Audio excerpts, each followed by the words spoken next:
Hello friends, let us learn to prepare very quick and simple yet tasty vegetable biryani. It was a Sunday meal. For this we'll need 1 big onion thinly sliced, green chilies according to taste, 1 big ripe tomato chopped into cubes. Vegetables of choice, we have taken capsicum, carrots and beans for the day. Along with that, we have taken soya chunks which has been soaking in hot water for around 15 minutes. Some whole spices.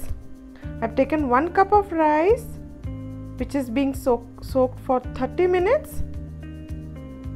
So I'll add 2 tablespoons of oil to the pressure cooker, heat it up and then add in the whole spices. Additionally, you can add mace and star anise for further flavor enhancement. After mixing lightly, I'll add in the onions. I've separated the slices. Before adding, I'll cook in medium-high flame till it turns translucent. So that's about a minute. After which in goes the chilies. Then I'll stir it a bit.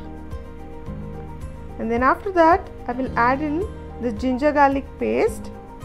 If it is freshly prepared, it will give a good flavor to the biryani. Stir till the raw smell goes before adding the vegetables. I will keep the tomatoes and capsicum. So in high flame, you can stir in the vegetables for a minute or two.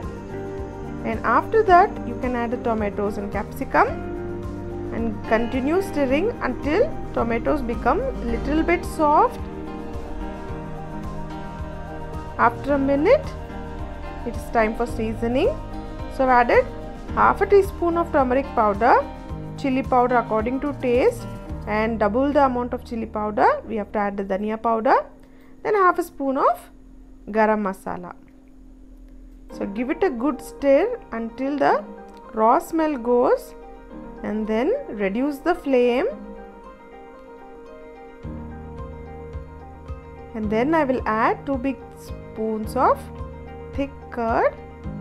This will give the very good taste and little bit of sourness to the biryani. So after that, I'll drain the water from the rice and add the rice. And keeping the flame low, I'll stir it for some time till the rice soaks up all the flavors. But take care not to break the rice. So after around 2 to 3 minutes of stirring, you can just add in the salt according to the taste. And then we can pour in the hot boiling water. So for 1 cup of rice, I've taken 1.5 cups of water. That will be sufficient because our rice has been soaking for some time. So finally, I'll just check for the salt, making sure it's little bit salty, and then I will add the soya chunks after squeezing out the excess water, and I'll give the good mix to all the ingredients, and then it's time to cover up the cooker and keeping the flame low or medium low, you can continue the cooking. So here I have just gone for 1 whistle, after which I have kept the cooker on the stove itself. And after the pressure goes, with a spoon I give a very delicate stir to the entire biryani, taking care not to break the rice. That's it. It's so quick and simple dish, perfect for a very special meal. So I'll garnish it with coriander and then you can serve it up with any curry of your choice.